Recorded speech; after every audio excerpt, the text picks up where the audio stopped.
He's as a typical Chennai boy as a typical Chennai boy can be, and he has that phenomenal brain and phenomenal abilities, all packaged in a wonderfully charming, humble self, which is what he's known for in the industry.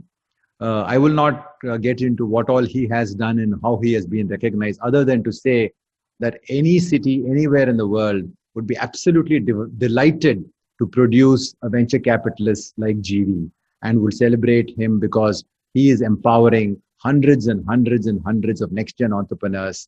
And as we know, entrepreneurs are the nation's freedom fighters today, fighting for economic and social freedom, fighting for equality in society. And GV is a man with his magic touch who is doing so much of it. Thank you, GV, for being with us. And thank you so much, Shankar, who's one of our most eminent moderators. He's absolutely fabulous. And we look forward to today's session and between the two of you. So let me hand it over to GV and to Shankar. Thank you, Gopal. It's a privilege to be here. Thank you so much for having me over, and thanks for those kind words. Thank you, Gopal. Good evening, GV. Welcome to CIC. Welcome to Chennai, albeit virtually. Welcome to all the participants on this session. As Gopal said, GV is as Chennai can be, Kodambakkam or Mabalam, if I recall right. Kodambakkam, right. And I also, in my early days, lived in Mambalam, so not very far away. Schooling in quite a normal school in the area, but thereafter to NIT, now REC Trichy, and then to IIM Ahmedabad, and then to McKinsey. Wow, that's like a slight rocket taking off. And then you opened up the route which has been followed by many in your footsteps of going from McKinsey to private equity, right? GV, what is this? At the time, we are talking really old days. We're talking very long back, before private equity was a big word, before venture capital was a big word. I don't know if it was that even among entrepreneurs, whether venture capital as a concept was very well known at that point in time. What made you actually, from a settled career, from a promising career at McKinsey, I'm sure you were on partner track and so on. What made you decide to go into this unknown industry? I have read about what you've said, but then I'd like to hear it from you. No, thank you. Thank you again, Shankar, and thank you so much for having me here. When maybe we recount our life backwards, it sounds far more planned than life actually is. So it's much easier to connect the dots backwards than it is to connect the dots forward. A lot of it is serendipity. So when I joined McKinsey out of IIM Ahmedabad, and I remember the freshers party in IIM Ahmedabad where they always ask you, what's your dream job and dream salary? And so I had said, I want to go to McKinsey. And it's not like I knew a lot about McKinsey at that time. And then, 2 years later, when we were having the placements, I ended up at McKinsey, and I really enjoyed my time there, but I didn't think I wanted to be a consultant all my life. And part of what I did with my friends back in campus was to discuss new ideas as to, what can happen and, whether this business model will work in India and so on and so forth. And that used to be a constant thing. And while at McKinsey, I had this impression that I'd work with a lot of young companies and be helping them think through their strategy and growth. But it turned out I was working for much larger companies, and the set of things that we were doing, maybe they should have done themselves. And it wasn't as exciting. But so happened that one of my project mates made it to Warburg. And then the headhunter asked him, hey, there's a firm that's hiring. Who would you recommend from McKinsey? And he said, why don't you talk to GV? And that's kind of really how it happened. And I went and met my then partners who were hiring. And when they described what venture capitalists do, it took me back to college days. It felt like somebody was going to pay me for doing what I was doing for free in the weekends and back in college. So I said, this seems like a good deal. Why we should do this? And really, that's how it happened. I can tell you a different story, but that wouldn't be true. This is the real story. So I liked the people that I met. I thought it was very exciting what they do. And I thought you get paid for learning so much, and it was not an opportunity I would give up. That's great. Tell me, many of us on this event are angel investors. So we are occasional investors in startups, not in as structured a manner as you do. What was it like in those days? Did you actually have to chase down companies and persuade them to take money, or were they all aware of what you were doing, your role in life? Does the VCF actually still in its early days like every other startup, or is it just gravy all the way? Tell us a little bit about the early years. How do VCF take off? Yeah, so when I started, which was back in 2006, early, the industry, like you rightly pointed out, was quite early, and everywhere where venture capital as an industry has thrived is behind adoption of technology, right? So if you go back to Silicon Valley and when it all started, and Sequoia started in the early 70s. So those were times when semiconductor companies were starting and the first set of software companies, gaming companies, and so on were starting to come out, right? So really when the technology and industry as a whole takes off is when, there's a role for venture capitalists, because we are risk capital. We are trying to fund ideas which have low probability of success, but when they succeed, they can be something very large, right? So that's the and in India, when when in 2006, it was still very, very early days. Maybe there were, I don't know, 20, 25, 30 million internet users, just barely anything. Broadband's definition was probably 64 kbps at the time, something like that. So, there wasn't much of a tech industry to start with. So we started investing not just in tech, but also in consumer companies, financial services, and so on. And for many of them, some of this venture capital was a new thing. So people wouldn't understand.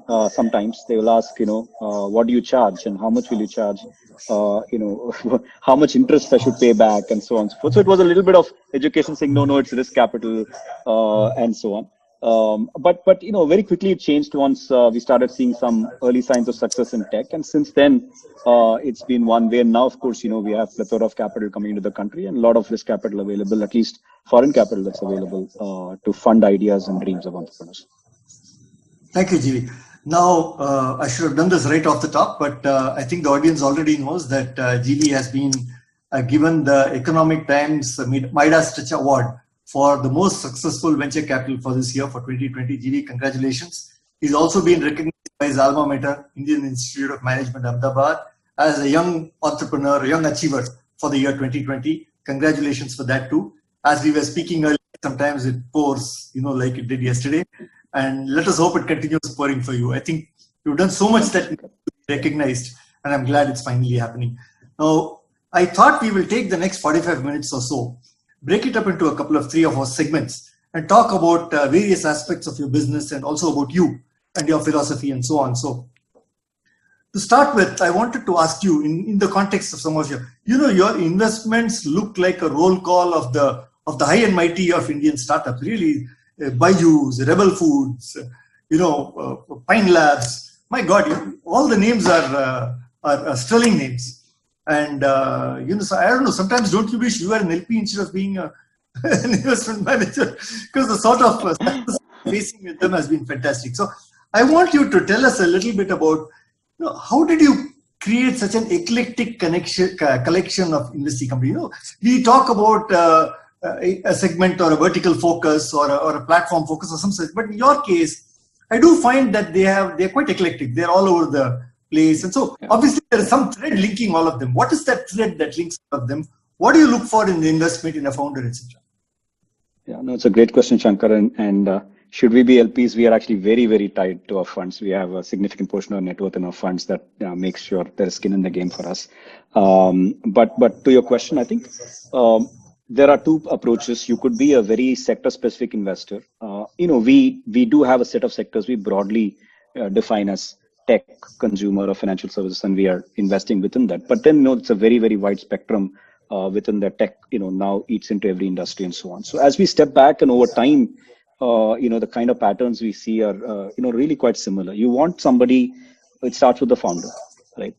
This person has to be somebody who is a dreamer, someone that has a lot of grit, determination, and curiosity and creativity and conviction in the idea. And more importantly, the ability to sell his vision or his or her vision to a team of people, to a set of investors, to consumers alike, and create something when that doesn't exist before, right? So a classic, solid entrepreneur. So you're first looking for a person like that who you believe can actually dream big and go and achieve something big. Second, you're looking for a large enough market where if like I said, venture capital is about funding relatively risky ideas, right? Because things have usually not been done before, and there are so many things that are stacked against you.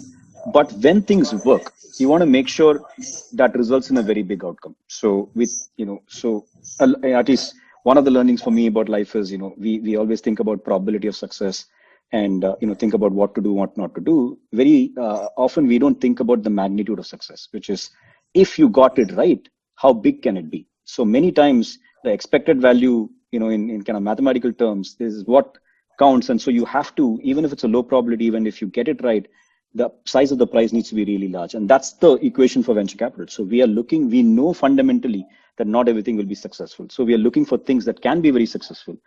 And the way it will be very successful is if it is a large market. If the market allows you to build a large enterprise, only then can you have a really large company coming out of it. So that's another factor. So the founder going behind a large market with something that is unique or differentiated, which allows them to have the profit pools over a period of time. That's really broadly the framework, right? And you take that and apply across industries and see where do you find those sets of opportunities and those sets of founders. And there is much less science in this and much more an art over time, because you learn from the patterns, and it's really a pattern matching game over a period of time.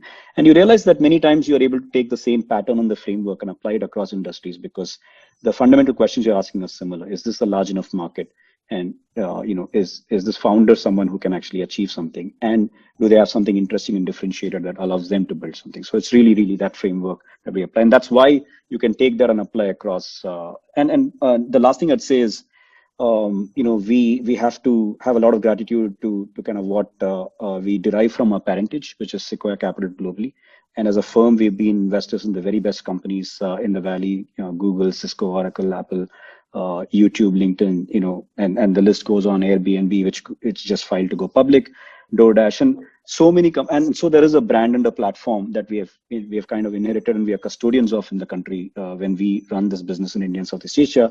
And that gives us the benefit of intersecting the very best entrepreneurs also, because the founders also want to work with firms that have delivered good success, working with companies over a long period of time. So very thankful that we have that platform, and then the rest of it is what we make out of it, right? Thanks, GV. Now, I do have a follow-up question, but I also wanted to ask you, Byju's is very much in the news now. They have been one of your most successful investments. They are also the most successful EdTech company in India.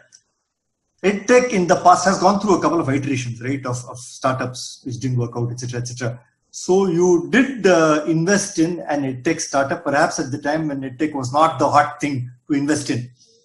And it has really paid off. It has done extremely well. I want you to, if it's possible for you, I'd like you to walk us through the journey of Byju since you were involved with them. But before that, just a follow-up question to what you asked. It is sort of received wisdom that early stage investors will also help the company in its strategic decisions because, it is an early stage. If you are spread over so many industries and so many verticals, how do you acquire the domain expertise to actually help these companies beyond merely giving them money? It's a great question. And you're absolutely right. I think, color of the money is the same. And it really, as a partner, how you differentiate is the quality of advice and guidance that you can give and support you can give to the company. So as Sequoia, we have a fairly wide coverage. But as individuals, we have, within that, some spots we have all picked, right? So for example, I work on education, financial services, and a little bit of consumer technology, and those are my spaces. And I'm not investing personally in SaaS companies or infrastructure companies or things that are healthcare companies, for example. So I'm limiting my scope to a few industries so that I can learn from those. And then you try and pass on that learning to your portfolio company. So that's really how. And so when we intersect an opportunity, we also ask the question, say, hey, who's best positioned to help this company be on the board?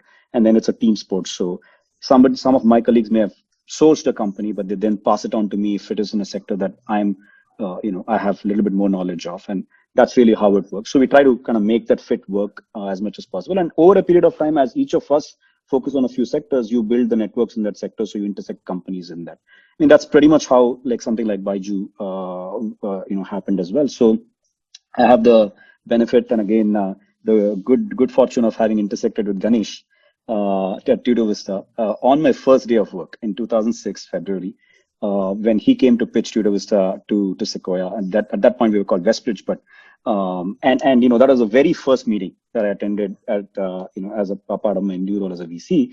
And so Ganesh says, hey, you are where you are because of me, which is probably true in a way that I learned a lot from that journey working with Tutor Vista and Ganesh. But honestly, I also got exposure to education as a sector through that. I mean, my dad was a professor. There's always some bit of this education being important, growing up in Chennai, as you all of us feel education is important. So it's a sector I've tracked, and after Tutor Vista, we actually didn't make another edtech or education investment for a long period of time, and that was because we felt India markets were not ready, and the kind of edtech that was going on at that point was Educomp, Everon, and all the companies that are selling to schools and colleges. And I've met all of them, spent time, and we were never convinced that there was a business that we felt strongly was delivering any real value. And over time, some of those investments didn't pan out well. There were public companies that went under, etc. So almost EdTech had a very bad name. In fact, EdTech was not called EdTech at that point. There wasn't a term called EdTech.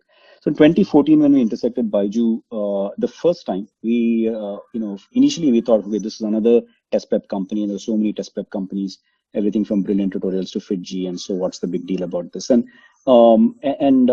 few months later, when we caught up again, it was very clear that they were building something very different, and they had started talking to us about how they were using technology, recorded videos, and creating very, very high quality content and making it available to students and so on.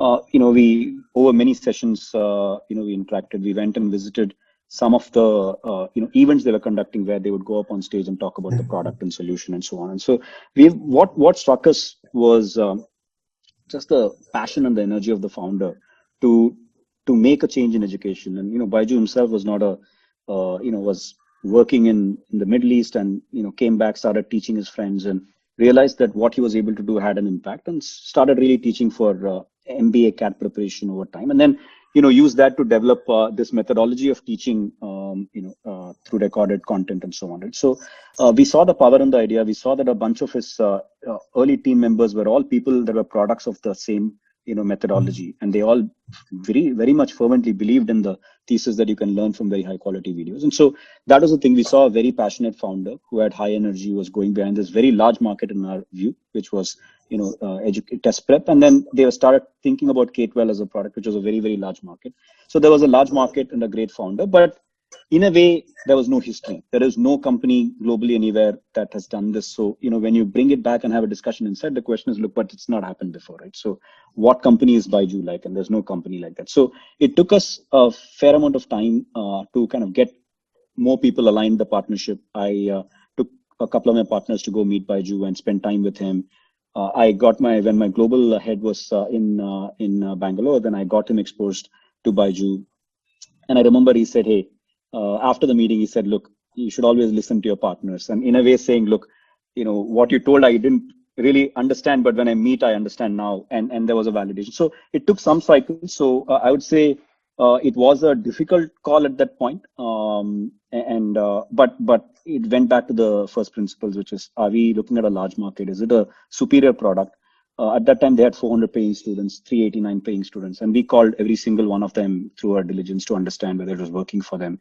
And what we heard back was overwhelmingly positive, right? And so that is what gave us the conviction to move forward, and we became investors. And with the understanding that the model had to change, the model was to go digital, and we helped him hire the first, CTO, CPO. The app went live. We helped him with the first marketing campaign, and since then, August of 2015, there's not been a looking back. So, in a way, if you kind of equip the founders with the right set of support and help, and channelize them in a certain direction, the best founders learn really, really rapidly. And one thing about Byju is he's just a terrific learner. Like in 2 months after an app launch, he would talk to you like an internet founder, and he had never, had the background. So, they have this very, very high ability to learn and change and evolve themselves, which is fascinating to watch. As I understand, it was really your personal call. You had to go and convince your firm that this slightly out of the box investment is something that you feel strongly about, and you did it. No, Shankar, I wouldn't take all the credit. We are a partnership, and a lot of times you get conviction from other people also as they help you think through better. Like, I had a team with me, my analyst at that point, who called the company for the first time. We had an associate who was helping, and my partners met and helped me calibrate the opportunity. So I would say it is team sport, but somebody has to stick their neck out a little bit to say, hey, trust me. Maybe that is the only credit I get. Why I wouldn't take any other credit. And like I said, look, a lot of credit to the platform, without which we will not have the ability to kind of take these bold decisions that we took on time. You've spoken like a true leader, GB. I was browsing some of the stuff that you wrote, and I was fascinated by the concept of sort of managing serendipity in a manner. The serendipity, of course, it's sort of an oxymoron, because serendipity by definition is something that happens. But you're actually talking about going out and seeking serendipity, in manner of speaking. Can you just talk to us about it? I just found it interesting. So I thought. Sure. So, like I said, one of the things that we, as investors, try to understand over time is it's very hard to say whether we have high skills to pick well, or we just got lucky, right? Like one could argue, go back and say, hey, you bet Baiju, it sounded good, the numbers are good, you made an investment, you got lucky, which is very much possible, and it may even be the reality, we can't say. Or you can say, hey, you had some incremental knowledge or a prepared mind that allowed you to kind of understand that the opportunity was unique and special, right? So this is a question that I keep asking, saying, am I just lucky, or is there a method to this madness? And I've come to believe that there are a few things that are important when it comes to luck, and there is of course bad luck and random luck and just things that you can not control at all. But in a very long time, in a very long term, when you keep doing something for a very long period of time, then there are ways, in my belief, that you can make luck work for you, right? And that's the way I think about it. So I call this the serendipity spear, and it's a spear because it has 3 dimensions and it can expand based on working on each of those dimensions. So the first dimension is about showing up, right? And showing up means you are passionate about something and you're doing it, and you're kind of at it. You're basically showing up at work or showing up in the class. And I always believe, like when I was at IMA, I probably never missed a class the whole 2 years. And for me, it's each of those classes missed is an opportunity missed. So I've always thought you have to give yourselves maximum number of opportunities, and you do that by showing up, right? So that's one, which is you have to have the passion, grit, to show up. And second is knocking on doors, which is not only do you have the passion, but you have to talk about it. More people should know about it. And, in a way, you're spreading the fact that you are intensely a believer in something, right? Mm-hmm. And the more people that know about it will call you if they hear something that seems to be relevant for something that you're passionate about. So, for example, let's say I'm very passionate about, coffee, right? So, and if we keep talking a lot about it, somebody will, who goes somewhere will say, hey, I had this great coffee. Maybe you would love it, and I'll ship one for you, right? Like, and that only happens because you kind of talk to a lot of people about it. Similarly, if you have a business you're running and you keep talking about the business and passionately with as many people you meet and you talk about it, you've created more what I call serendipity hooks, which is you've left some hooks for people to latch on to and come back to you. I think that is the equivalent of knocking on many doors. So it's like tattingal tirakkapadum, right? Like one of those things. So you keep knocking, somebody will open the door, and so you should be willing to knock on many doors.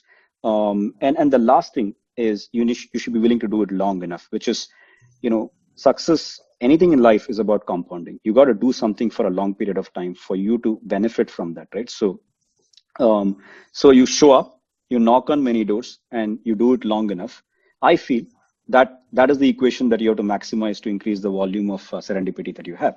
Now, part of doing that is really having a prepared mind, right? So, and this is the example I wrote about, when Fleming, who invented penicillin, the first antibiotics known in the world, it happened by an accident. It was an event of serendipity. So he had left a mold for a few days, and it got contaminated, and that contaminated mold created an antibiotic which the world knew as penicillin, and the first antibiotic in the world, and changed the course of medicine forever, right? But that happened by a stroke of accident. He did not plan it, but he had a prepared mind, which is once something happened, he knew how to use that in something that would be valuable, right? So there are several examples where the accidental things that happen, if you intersect it with a prepared mind, you will know then how to change that stroke of luck that happened and not let it pass, but actually make something out of it. So to me, I think the second part, coming up with being in a prepared zone and coming with a prepared mind is very important. That's where the effort counts, right?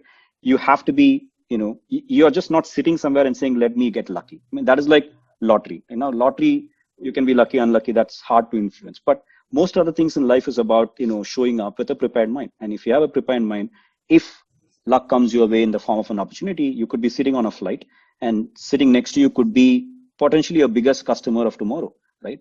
But you should knock on doors, which is you should start a conversation. So you have the opportunity to talk to them about it. And then when they tell you about something, you should be able to connect the dots and say, hey, maybe this guy could be my customer. And then, try to convince him. So you have to be prepared. And I think that counts. And then keep doing it long enough, don't give up. And you need to have the grit and determination to see it through. So the first and third, I understand. The second, the problem is that for people in South India particularly, it's a little difficult to put yourself out there. You are instinctively. I totally I don't know how it works. I'm introverted. I don't walk up in a party and talk to people myself. So I've really thought about this thing, and maybe there is some point I want to write about how introverts can maximize their luck. But there are different ways. I do think for people that are not naturally willing to talk, right, there may be other ways to reach out. Now, the good thing about this world today is you don't like exactly how we are talking over the internet. We are not physically present. You can communicate. You can communicate not just by speaking, but you can communicate through other forms, right? You can be on LinkedIn, you can be on Twitter, you can talk about what you're doing. And that is a little bit less scary for an introverted person because you don't have a face to the audience. You're not standing in front of them. You say something, but you leave enough opportunities, right? So you still have the ability to kind of say, hey, I'm working on something. If you had any, suggestions, if you had any connects, why don't you do that? People do that on Facebook, people do that on LinkedIn. So that is one part. And I wouldn't say I have all the answers. And this is an area I want to think more about and read more about and understand how we can enable people that are not naturally extroverted to actually, maximize their luck. But I do think it's possible. We will just have to find the ways. That was fascinating. I read it and I immediately related to it. So I thought we must talk about this. Anyway, we started by talking about how you invest. What do you look for in an investor? And, we all wish that all our investments turned out to be golden eggs. But even if you have the Midas touch, I think once in a while they don't. And a lot of times. I want to break down the unsuccessful ones into a couple of buckets. First is that the ones that got away, where you realize much later that it would actually have been a good investment. But at that time, for some reason, it did not fit into your thesis. The second is an inopportune. You exited because you had a certain view, but then the business took off or something happened and the exit was inopportune. And the third, of course, is just at the business stage. So how would you talk about each of these and what do you take away from each of these types of events in the life of an investor? Yeah. So there's both acts of commission and acts of omission when we talk about mistakes, right? So acts of commission are we made the wrong investment. We made the wrong call. We put 5 million, 10 million in a company and we lost money, right? But there's acts of omission. We actually care a lot more about acts of omission than acts of commission. And that is somewhat not intuitive in a way, because in our personal situations, people don't want to lose money. We have a lot of aversion to loss. So the concept of loss aversion that people talk about. So for example, people are willing to, if you ask people like, on a coin toss, like I'll give you $100 on heads, but you will lose $100 on tails. People don't want to take that bet at all, right? So in a way, the expected value. So the whole math is that, and this is what research suggests. To be compensated for a $1 gain in an uncertain event, like you want, like your loss felt is 2.5 times, right? So if the loss, so there's a very, very big aversion to loss as human beings. We just don't want to lose, right? And you don't want to lose money, wealth, etc. So it is so naturally we gravitate towards taking less risk and less risk stuff, and we are willing to give some upside up. But the venture business works completely differently. So going back to this whole magnitude of success, we really have to catch the most important companies in any sector, right? So we have to be in the top 2 or 3 companies in a sector, because a large part of the market cap will accrue to those leading companies, right? If you miss them, the cost of omission is far higher. So, in our business, we say, hey, when you lose money, you lose 1 time your money, but you probably lost an opportunity to make 10 times your money. So the question is, would you want to take that shot or not? And, on the margin, of course, we are not cowboys and we can't, invest in everything, but on the margin, we would like to be forward leaning in situations where if things work out, it can be very, very large. So we really not evaluate ourselves only on the mistakes we made of commission. We also discuss the mistakes of omission, and there are many of them, right? We have missed several interesting companies over time. Like Flipkart, we were not investors in the early, we are not investors in Nykaa today, for example, which is a, interesting, very important company that's in the making of First Cry. And there's so many companies which are now unicorns and others Dream11. There are many that we have missed. And for various reasons, at those times when we discuss these companies, we may have had some concerns, or price may have been high in our opinion at that time. And, later we realized that we should have stretched ourselves for it. So, but that's something we look to correct, because you just cannot approach an investment by saying, I don't want to lose money, because you really have to look at the upside. And our businesses work on what we call power law, which is between 10 to 15% of our investments will give you 85% of all the gains you make on. So it's really it's not a normal curve distribution, it's a power law distribution. And that is very important to remember. And hence you want to make sure you're in the most important company. So the omission costs are very, very high. So that's something that we talk about. There are times when you exit something and then it really takes off or continues to compound for a long period of time, right? And that, unfortunately, I don't think we can time the markets so perfectly that we know exactly at the top how to go out. In fact, we think the right answer is to build very enduring companies, build those that go on even after you exit to become really important companies. And, in a way that means like you are not working on timing, but we are working on picking the right quality over a period of time. So that's how we think about it. Thank you, Jimmy. I want to move away from your company and your business to the industry, to the VCF industry itself. Sure. I wanted to understand what makes a successful venture capital fund. There are lots of them, and some of them are high profile. They are very successful. They go on to raise many subsequent funds, and some don't. What are the factors in your mind that makes a fund successful or otherwise? How do you scale a venture capital business? I'm sure there is, with all the science behind it, there is some luck involved in picking the right time and so on. So how do you, with that luck, how do you manage the scaling of your business? It is not a regular business where you know that if I put in certain inputs, I will get outputs, right? And are there any practical limitations to scalability in India, given the appetite, what the amounts that you can possibly invest into early stage companies, etc.? How much can you actually scale to in terms of size? So it's a great observation, and there's a reason why our business is like a cottage industry in a way. Small set of teams that are working together, and you seldom see like a corporation that is so large that's investing, etc. Right? So it is meant to be a small business for many reasons. One, you can't.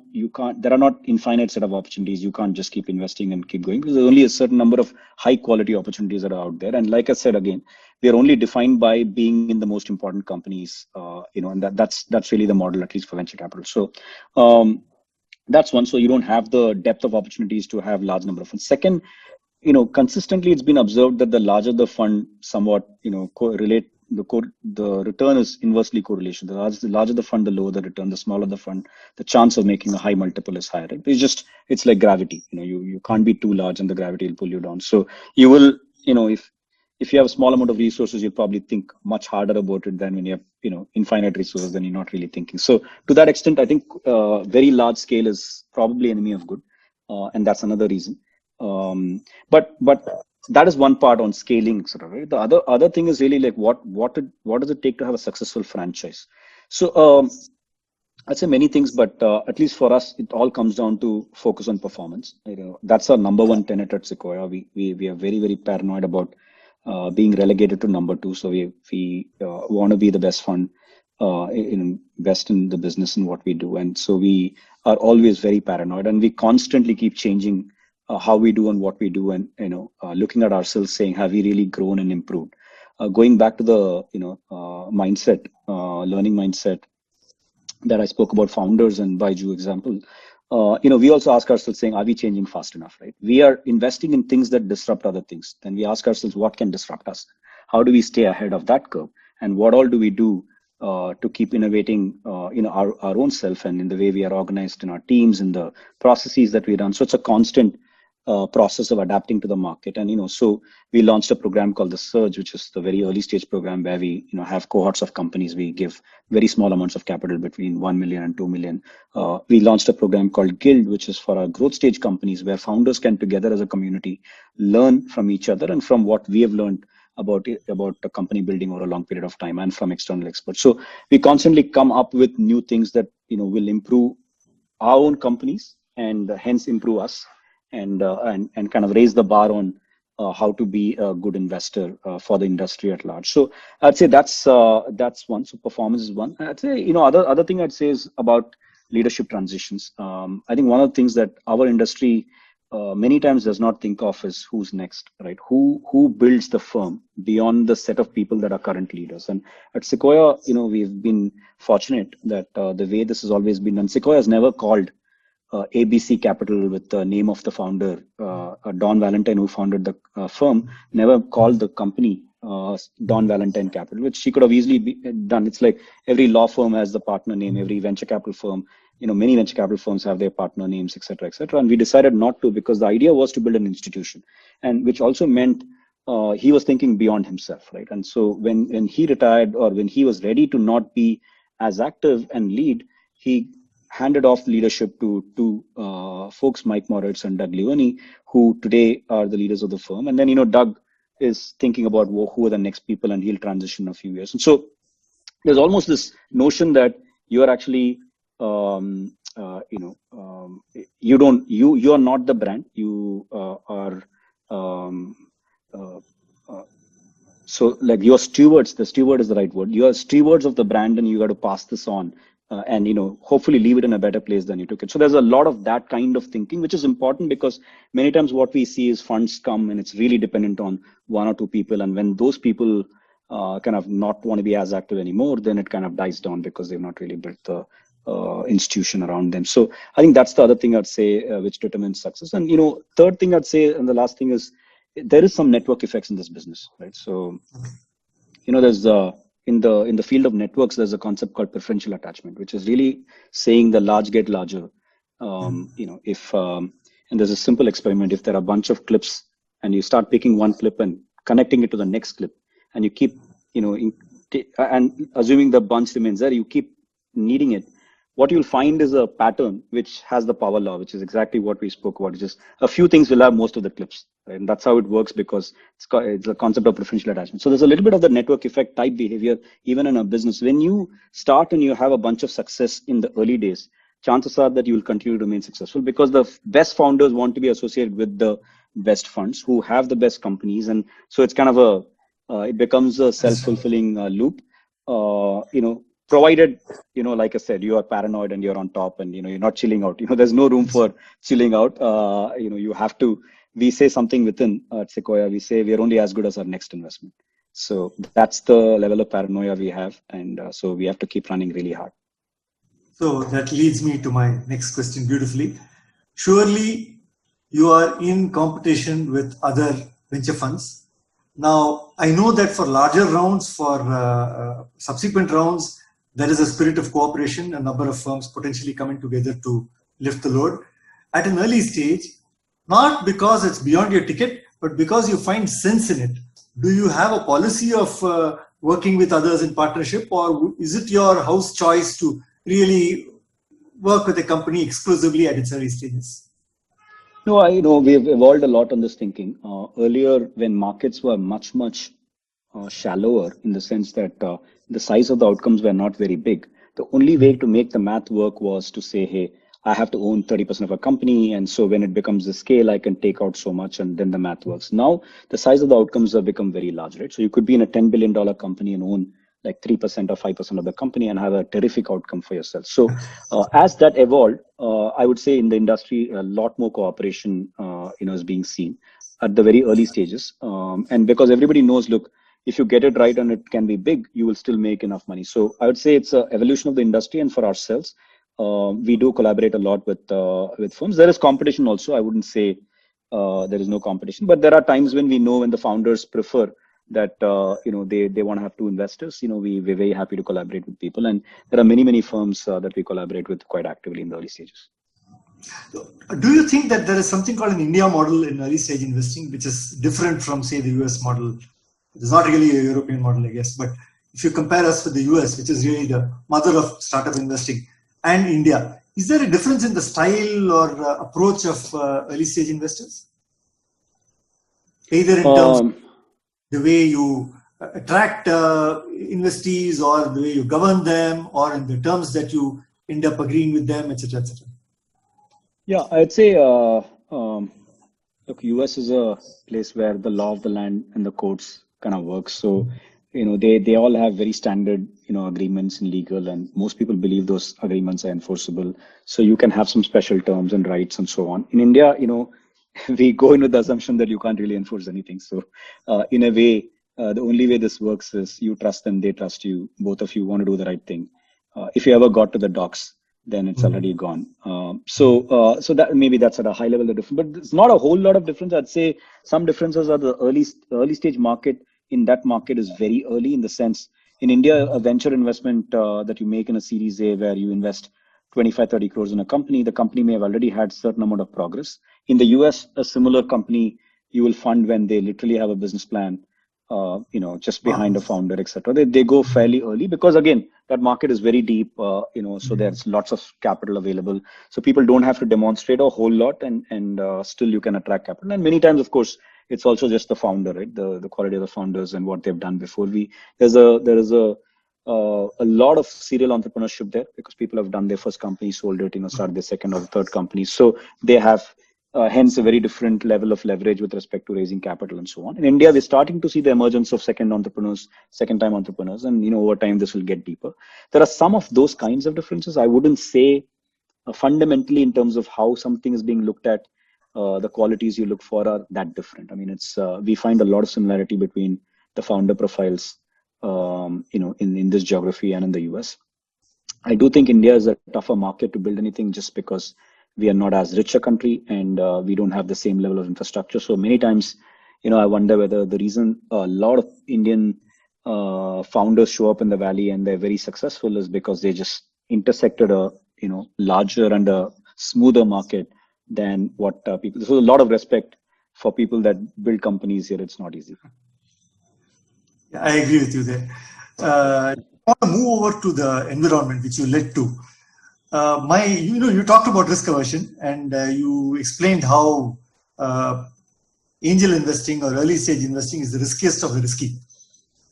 I sense that there is a scarcity of risk capital in India in general, and certainly at this top end, there is a great scarcity of risk capital, and that a lot of the LP capital in India, which is being invested, is really foreign capital, not so much Indian capital. I don't know what the percentage is now. I'm sure you'll know that and you'll tell me. But is my assessment correct that at this moment in time, the aggregate risk capital, Indian risk capital deployed into Indian companies is far lesser than the foreign risk capital deployed into Indian companies? And where do you see this going? Which is absolutely true. Yeah. No, I think it's completely true. I would just say it's a stage of development. Venture industry has been in the US for maybe from the 70s or maybe even the 60s. And in India, we can basically say it's all started after 2000, maybe even after 2005-06.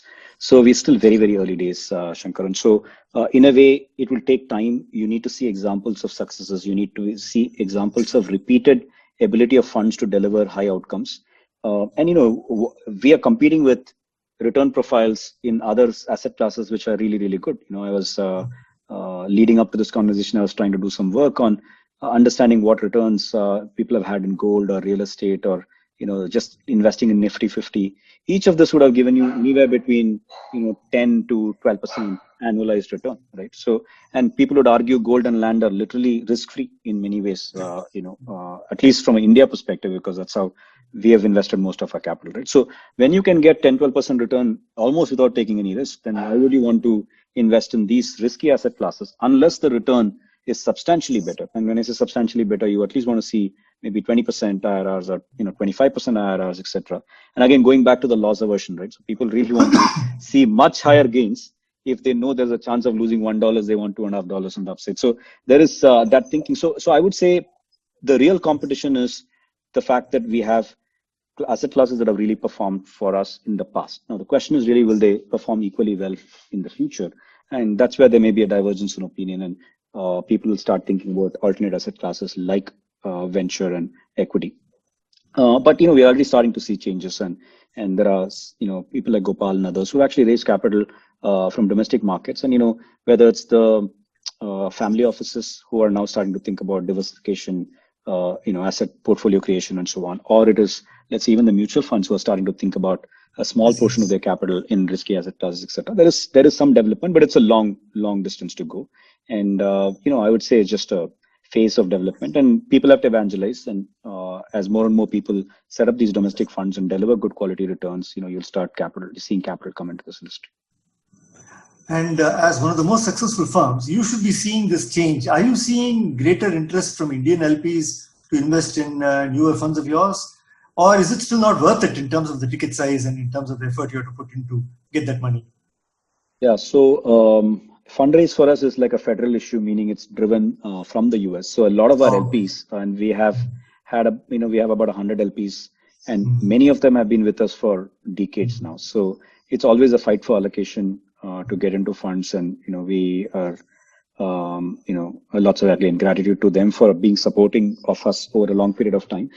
So we really generally don't have much space to have more capital come in. So we've stayed away so far from domestic capital, but it's something that we've been thinking about, saying how do we actually kind of create a pool over time. I don't think we are immediately ready for it, but hopefully some point we will have a pool of capital, and in which case we'll be able to come. So far we've not done it, but I think over time, if we see that there is patient capital available in India for the long term, then I think it will be time to start looking at India as well. Going into April, everything just froze, right? Every investor that I spoke to was talking about evaluating their portfolio and figuring out how they survived and, making the cut and all the rest of it, triaging. Things seem to be much better now. There are actually fresh investments coming in and fresh money is going in. That terrible fear has now seems to have gone away. How do you see it? Walk us through the last 9 months. Yeah.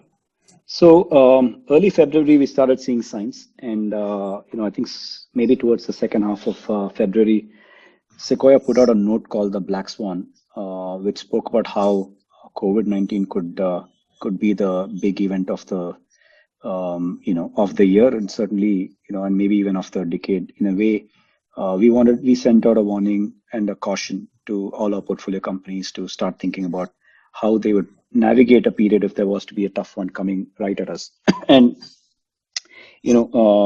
so we all huddled up and started looking at our portfolio, communicating with the portfolio to say, hey, how do you want to deal with it, etc. But I mean, of course, nobody knew how quickly things will turn back. If sitting in April, if somebody had told me in November, like most things would be normal, it would have been hard to believe, although there was a hope, like all human beings, we all, oriented towards looking for a brighter future. And we were thinking, okay, maybe this can be controlled and so on. March was very difficult immediately after the shutdowns because there's so much uncertainty on what is going to happen. How do you manage?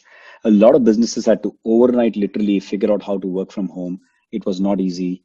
Just to give you an example, maybe, Baiju had a sales model where they had both people calling as well as people going to homes for doing home demos. Now you could not even move. So they had to suddenly change their entire sales strategy from doing direct home selling to doing things on Zoom and so on and so forth, and getting parents to be comfortable with it. And so it's like a lot of changes, right? Like many companies had to do equivalent of that. And so it was a very difficult period. We were very closely in touch with our founders, talking to them and understanding how we can be of help and kind of staying as a sounding board as they were going through this. I think starting May, there was a sense of acceptance, right? So you go through this whole shock, and then there is you kind of deny it, and then you accept it, and so there's phases that you go through. So there was an acceptance that's saying, hey, look, it's going to take some time, so let's plan how we want to do. So a lot of companies went into cost control, maybe some headcount reduction. Many times the founders stopped taking salaries and the senior management took a cut and so on, and with the understanding that they will extend their runways so that they don't have to have an issue with respect to survival. And then by, I would say, June, July, there's some signs, early signs that maybe things will start slowly opening up. And then, I think August, September, some more visibility. And so every month since then, mostly we've seen things, go up. Of course, this month, we'll have to wait and watch, given a bunch of cities are discussing lockdowns or controls. So there's some more uncertainty back. But I would say most companies have gone back to their original pay structures and in a way they're a little bit more resilient now. Most people have learned how to work from home, how to manage this. So if it were to happen a second time, I would say there'll be less panic. The surprising thing has been that capital has been available all through, right? Like except for maybe April, May, starting June, July, we started seeing investors come back. I think the US markets, tech companies just took off and that started becoming visible. So, a lot of the public market cap moved to tech companies. And so that kind of trickles into the private companies as well over time, where companies have been beneficiaries of COVID in a way, whether it's edtech or gaming companies or, direct to consumer brands online or e-commerce companies, all these companies started seeing much more capital be available to them. So it kind of became the world of have and have nots. If you are a offline consumer brand with retail stores and, basically shut down, life was very tough. And obviously no capital will be available to you until things change. But if you're an online company, then there was significant capital available to you and a lot of acceleration in your business to absorb that capital. So I would say it became like that. And thankfully, from our perspective, again, we are largely a new economy investor. And so, some of our large portion of our companies did benefit thanks to being tech oriented. And then, the rest of it is really, this is the time when the founders grit and kind of quality really comes through and character comes through. So some of our companies in financial services where there were moratoriums and, people weren't paying back, etc.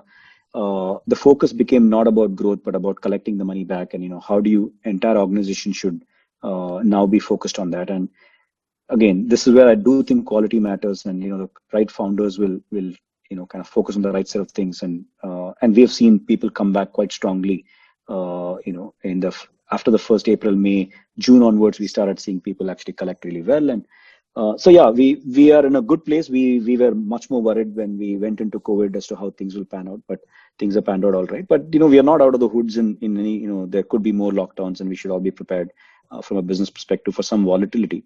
But I would say a lot of founders took the opportunity to cut their flab and reduce burn and improve their economics and so on, which is, speaks to their resilience actually. Correct. Yeah. Even larger companies. Yeah. You spoke about, I want to touch upon ease of doing business in your sector. Now, you alluded to the fact that contract enforcement is difficult, and that is true not just for VCs, it's true for everybody in India. What other aspects of ease of doing business do you think need attention on the part of India, either as government or as a society? Yeah, maybe I start with the society. I do think for a long period of time we have had this. If anybody in your family, and I've had some failed founders in my family, although very, very few people are founders in the family, but I've seen a couple of people not succeed, and it becomes a huge issue in the society about failing. Failing is seen as people being not smart or stupid or not being capable and so on. I do think failure is an integral part of entrepreneurship, and most often we see many people fail. Very few really succeed at scale. So in a way, I mean, there should be an acceptance, and in fact a celebration of the fact that people take risk. If you want to encourage more entrepreneurship in the country, so that's at a kind of a society level. I do think that's changing because now people, and we see even investors back second time founders, even if their first attempt didn't go well, because we know that people have learned from their experience, and you will not make the same mistakes. You'll probably make some new mistakes, but hopefully you won't make the same mistakes again. And there is an acceptance that there is a little bit of because of the media and how entrepreneurship is perceived now, there is a little bit of respect for founders, and there's almost a cool factor of being a founder. Maybe we kind of, as usual, push it to the other extreme, which is also not good. But certainly things have changed and are changing. Right? So I'd say that on the society, and so we should appreciate people that are taking risks, because I don't think progress will happen if people didn't take those risks. Again, I mean, status quo, people that follow and do only status quo are not going to change anything, right? So you really have to appreciate people that question and change things. So that's one. But from a ease of doing business, I'd say it starts with everything, right? Like just how easy is it to register a company? How easy is it to get your licenses in place? How many licenses are required to start something? And how easy it is to get them? Is there a single window? Can it all be done online? can it be done in 15, 20 minutes, or will it's going to take 3 months to get something right? So all this matters, and which is why I said, India is a high friction environment, continues to be, and it's improving, but we do have some distance to cover. And similarly, shutting down a business is impossible in India. You just cannot shut down a business, right? And then getting a loan from a bank, if you don't have 3 years of some or some X number of years of profitable track record, is just incredibly hard again. You need to give promoter guarantees. So you probably have to pledge your home. It's almost like everything has to be given back to even get a simple loan. So I think there is a lot like that which needs to change, and there should be more capital available to do some of this. So I'd say regulation needs to enable some of this over time. And in general, the infrastructure, right? Quality of can we have high quality internet, high quality roads? Each of this is friction, because if you're competing in the global world, right? Like if you're competing with somewhat one hand tied behind your back, that's very hard. So if you really want things to succeed, we should see a lot more improvement in investments in the infrastructure, both physical and digital, that enable companies to run smoother operations. I'd say so. There's lots to do, and frankly, this is kind of a infinite game in a way. You need to kind of keep improving as a country and making it easier and easier for people to do. But the first thing that you said on the social thing, I think that is very relevant, and I do see that change happening. I do see now parents being quite comfortable with their children actually getting into entrepreneurship. There's no sense of panic and so on, which in my generation so absolutely was happening very aggressively. I want to talk about valuations for a minute, because at least for those of us who are old gen on this call, these valuations we don't know how you come up with these numbers. Something is 5 billion, then it becomes 10 billion, then it becomes 12 billion. Where are these numbers coming from? Is there a science to it? Or is it just, sit across the table and sort of beat it out? Talk to us about, in fact, why don't you talk to us about SoftBank? Because that is another example of, if you can, about valuations and perhaps the downside of high valuations at some point. Yeah, look, I don't think there is too much science to valuation. There is some element of some thumb rules you apply and try to see sanity in what's going on. But in general, look, it's about expectations of what can be possible, right? So there is no discounted cash flow math, any of that at least we do to try and arrive at what is the value today. And that's because any output is a function of the assumptions that you make. And if there is one thing we have learned, it's impossible to predict the future, and the earlier you accept that, the better you kind of have a chance to keep your sanity. So no point trying to project what is the 5th year revenue when you don't even know what's the next quarter revenue really, right? So in a way, we actually don't over-index on that. The question we ask is more simple. What is the chance for this company to actually have a certain scale of business? And if it gets there, what could it be worth based on publicly traded comparables or otherwise? And then say, hey, if that is the value of the company, if everything goes to plan, that's the value. And, you want to make a certain amount of return. So does the math work for the valuation that mostly is asked from the founders? It's not like founders come to you with no idea of, what they want, right? No matter where the business scale is, they have a point of view on how much they should be worth. So it really comes from the anchoring that the founder has, saying, hey, I should be worth 100 million or 1 billion or 5 billion, whatever the case may be. And then you work backwards saying, look, why is that? Why do they believe that is the case? And they have some logic based on, in the next 12 months, I'll become this large, and there is a certain multiple on either your profits or revenues that I'll apply based on, where other people are trading similar companies and so on. So it's not very scientific. It is a little bit of, also where the market comes out and, how much demand there is for an asset. So it's a little bit like that. You could also argue public markets sometimes, some of the valuations don't make sense because, you kind of trade at 110 times earnings. Like, how do you justify that? So, this is really about supply demand at one level. The highest quality companies, what we have learned, has never been cheap. They've always been expensive, but they've been expensive at exit also. They continue to keep their premium because of the quality that they have or the leadership they have, etc. Right? So I think that's what we see.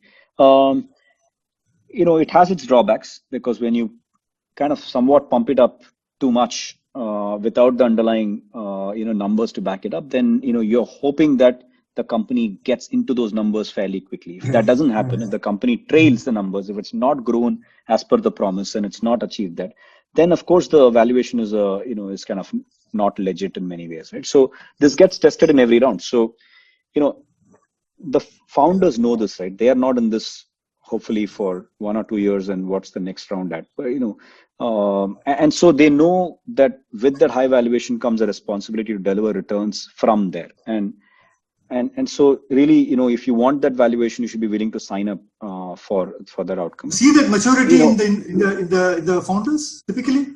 Few of them have, not everybody has, and look, founders are fundamentally optimistic, right? They do believe that they will be big, so that's but translating that impeccably to execution is never easy. So it's look, I think people will learn, but it's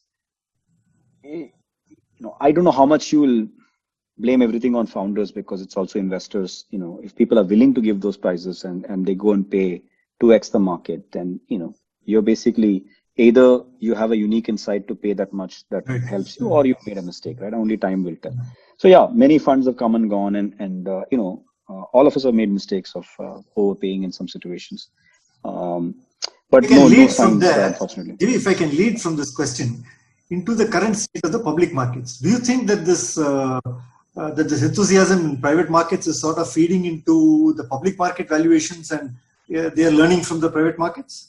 Perhaps? Yeah, I don't track a lot of public markets, but if I'm, roughly, I do think we are at a point. At an index level. Just look at it at the index level. Yeah. That's enough.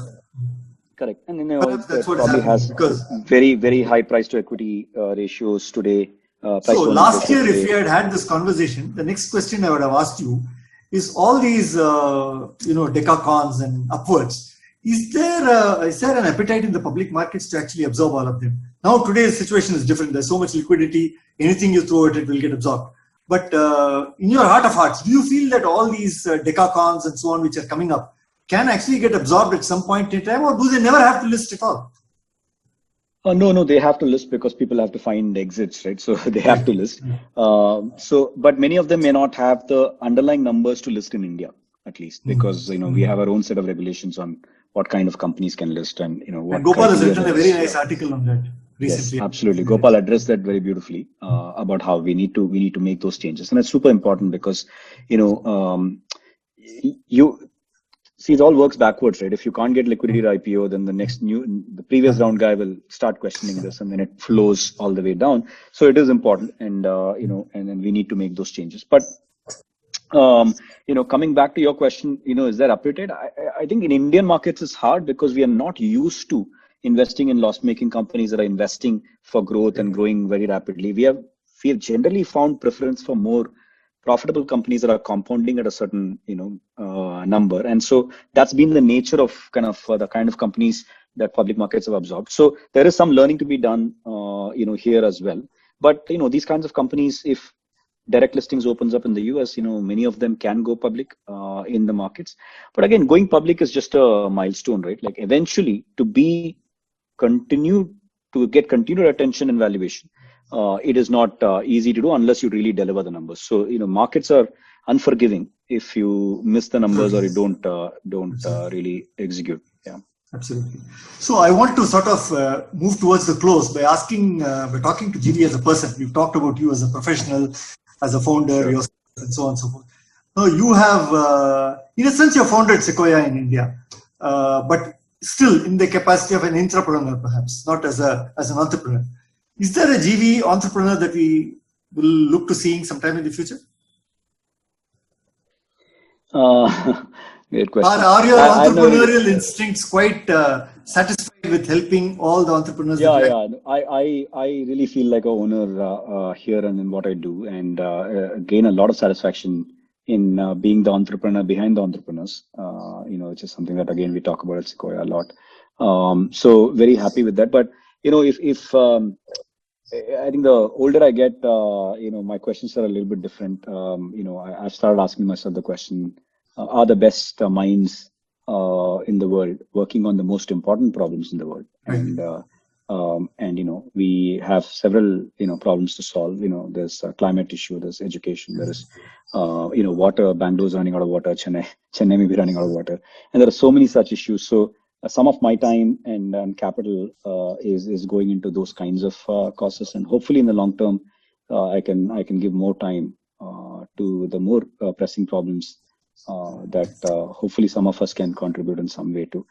But outside of that, I think super happy and thrilled with the opportunity to do what I'm doing. Tons of gratitude to kind of having what we have, and the founders that we work with, and the learnings that we get. I mean, there are very few jobs where you get paid so much to learn on an everyday basis, from other people. So,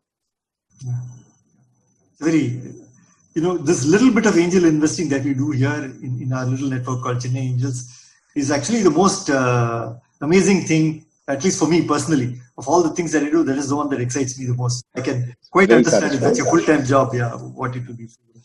Lots of questions piling up. One last thing before I let you go to the questions. You see, Gopal started by saying entrepreneurship is the employment generator in the long term for India.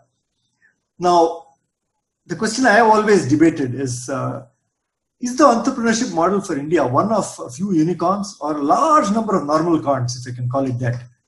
Companies which are not really, they are all probably going to be lifestyle businesses. They're probably going to be valued 10, 20, $30 million at best. How do those companies actually get off the ground? Where do they find the money? Where do they find the debt? You alluded to the difficulty they are finding getting bank loans and so on. How do you catalyze entrepreneurship at that level when everybody is focused on just the big bets and multiplying 10,000 times and so on and so forth?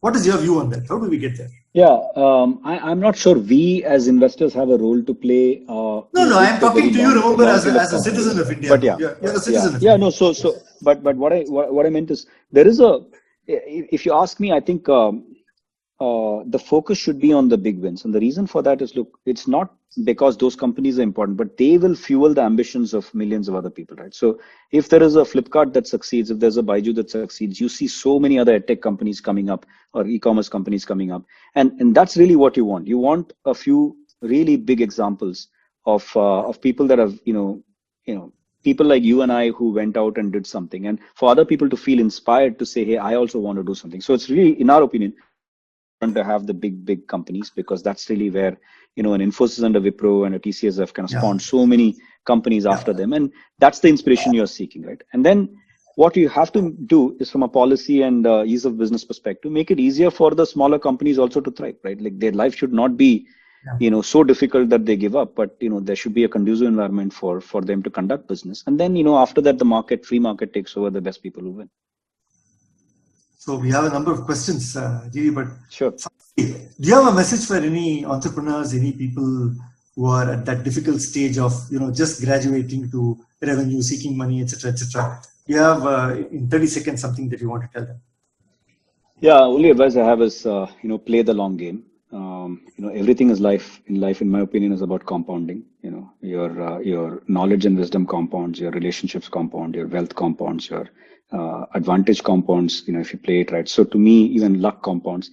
So to me, it's really about the long term, and the more people can remain focused on the long term objectives and do the right thing, I feel like, things should work out well. Thank you. I'll move on to questions. Anand, since he called me 3 days ago to say that I'm going to ask a question, I'll take his question first. How do investors like Sequoia lean on independent directors in their journey to success? And what has been your experience with IDs on your companies?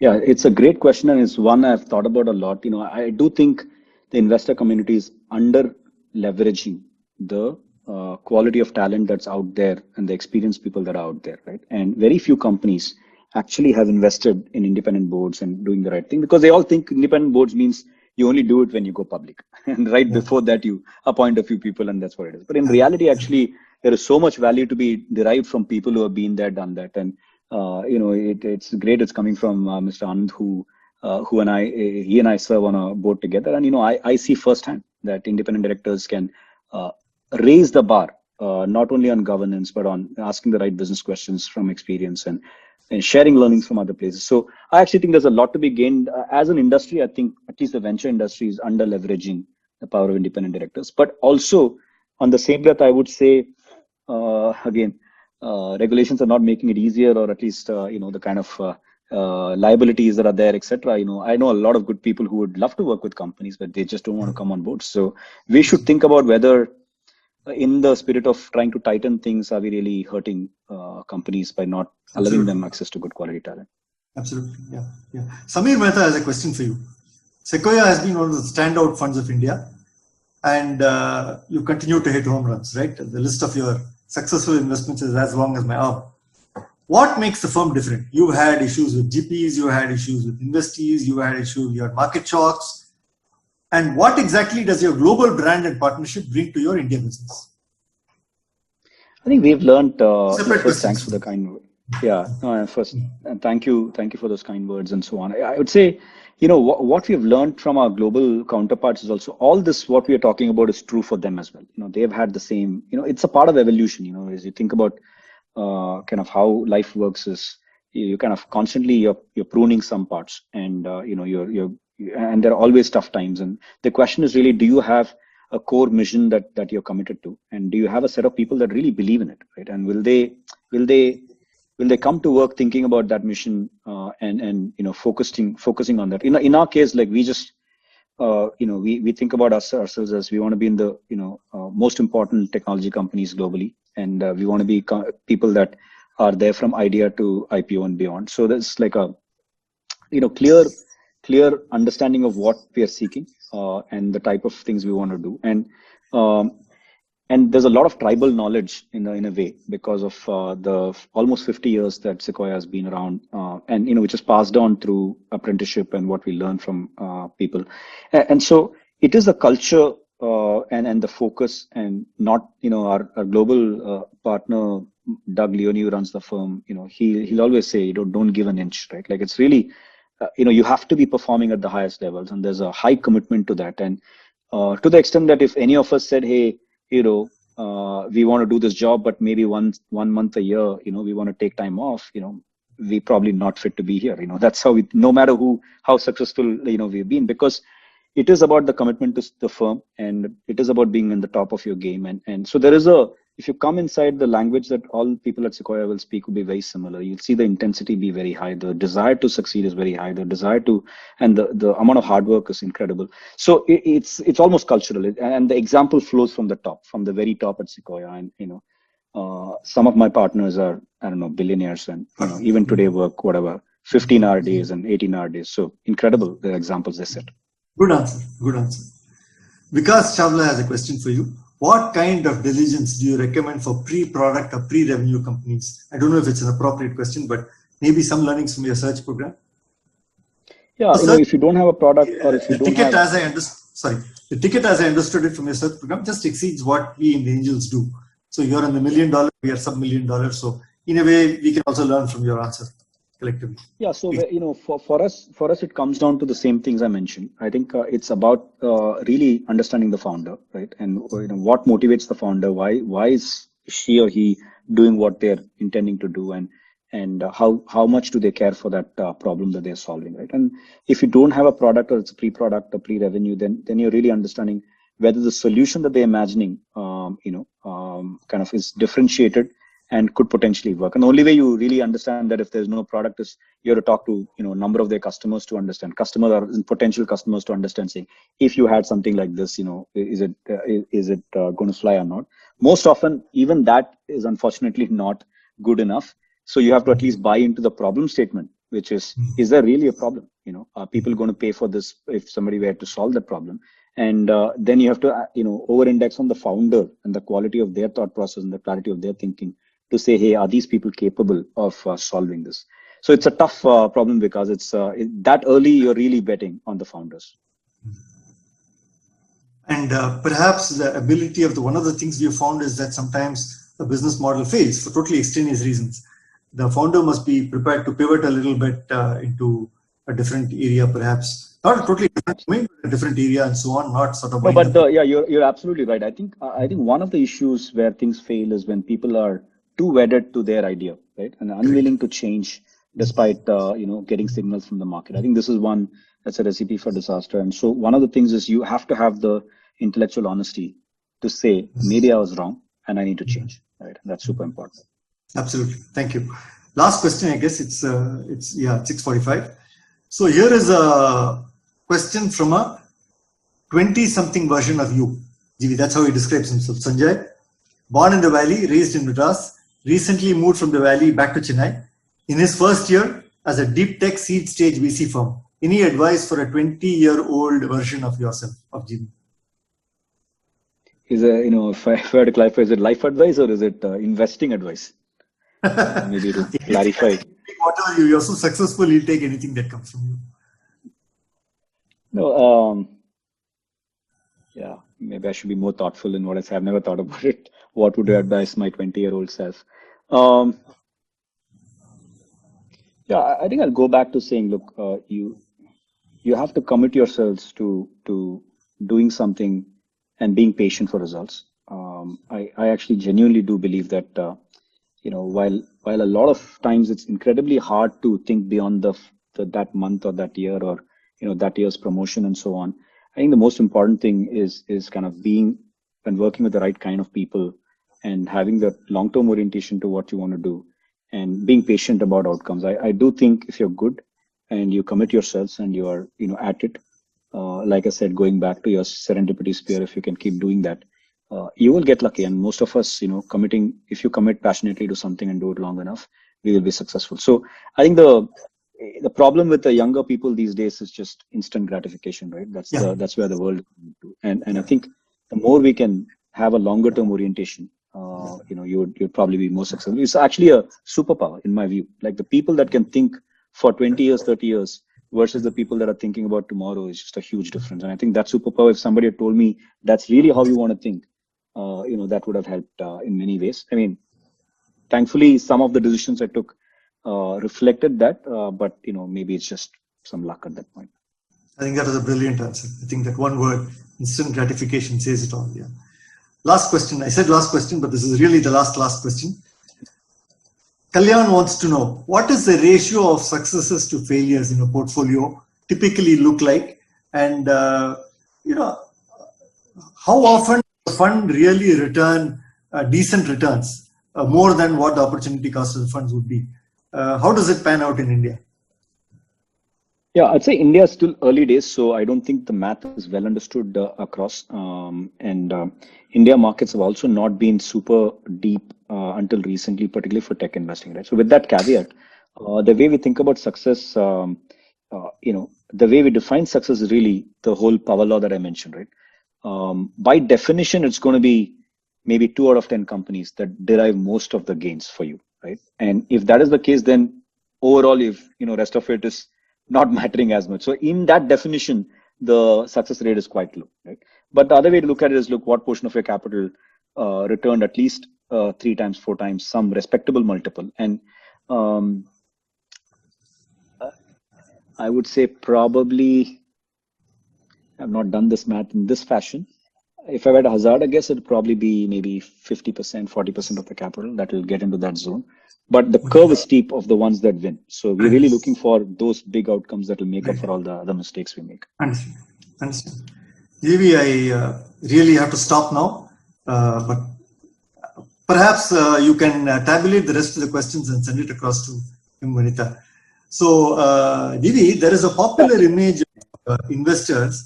I don't know it. I guess it comes from public investing, movies like Wolf of Wall Street and so on. There is a certain image, if you understand what I mean. Yeah, of course. Of the hard drinking, hard partying guy who sort of, you have come across as the complete antithesis of that, right? You're a thinking, scientific almost in the way you approach your business. This thing about serendipity and managing it well is mind blowing. It is, many of us perhaps do it, but it's the first time I've seen it articulated so nicely and structurally that you can actually follow it as an example. So thank you, Jiri. It was wonderful speaking to you. And I wish you and Sequoia the very best going forward. Gopal, over to you. Thank you. GV, thank you so much for doing this. And actually, it's been a lesson for me just listening to you for the last 90 plus minutes, and the way Shankar handled it is also brilliant. So thank you for doing this. We must have you over again. And I hope that there will be, if you as a Shrestha like you will have many followers from Chennai to be the next GVs, including this 20-year-old bright person that had asked this question. Thank you, GV. Thank you, Shankar. Thank you, Gopal and Shankar. Thank you all. So bye-bye. Bye-bye. Thanks, Shankar. Thanks, GV. Bye-bye.